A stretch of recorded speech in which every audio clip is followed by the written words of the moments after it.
projet de départ, c'était de créer un lieu commun pour plusieurs personnes, plutôt des micro-entreprises ou des indépendants.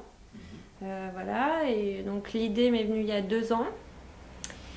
Et par contre, je connaissais pas du tout le principe du coworking. C'est en furetant sur Internet que j'ai découvert qu'il y avait la cantine à Paris, etc. Et c'est vrai que je me suis dit que ça correspondait bien finalement aux objectifs et aux besoins que j'avais à l'époque. Vraiment, l'idée du coworking, c'était effectivement de mutualiser un loyer et des charges. Bon, mais ça, c'est à la limite, ça peut être que de la cohabitation et du partage de bureaux.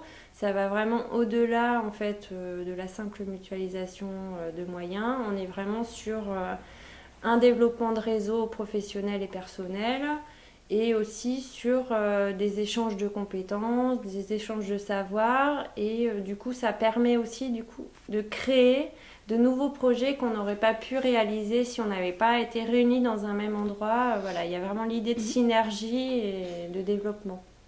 Ça nous crédibilise aussi, parce que parfois en tant qu'indépendant, même si on a tous ici, quand même je tiens à le dire, une expérience professionnelle solide, on reste indépendant, c'est-à-dire seul, et parfois ça peut nous discréditer par rapport à certains gros clients. Et c'est vrai que pour répondre notamment à des appels d'offres, on paraît plus crédible et plus solide en répondant à plusieurs, comme une agence parfois peut le faire, mais avec la souplesse quand même budgétaire notamment que permet le coworking. Après, à mon avis, la forme de coworking qu'il y a ici, il y a quand même vraiment une taille humaine, on n'est que 6. Donc ce qu'on fait, je pense qu'on peut le faire à 6, mais peut-être qu'à 10, 15, 20, ça serait peut-être plus difficile. Ouais, c'est sûr. Donc là c'est vrai que pour l'instant, cette forme-là, elle nous va très bien parce que l'information se diffuse très vite. Et puis c'est vrai qu'après, ça réduit aussi les tensions. Et moins il y a de monde, moins il y a de tensions. Mais c'est vrai que là, pour l'instant, tout se passe bien. Et le fait d'être 6, l'information passe super bien. En fait, il y a vraiment l'idée d'un coworking assez familial à Pomerol. Ouais, voilà. On est sur un coworking rural, dans un petit village. Et en même temps, on est à proximité de Bordeaux, de Livourne. C'est assez facile pour nous de rencontrer nos clients, de Saint-Émilion aussi. Voilà, on est 6, c'est familial. Peut-être que ponctuellement, on sera plus parce que l'idée, c'est de pouvoir aussi ouvrir le lieu à d'autres personnes.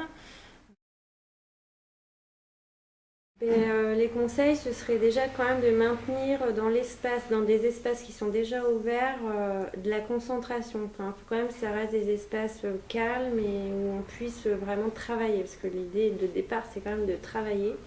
Après, l'animation d'un lieu, je pense qu'elle doit être ponctuelle, ça doit pas être tous azimuts, ça doit être réfléchi, avec un programme.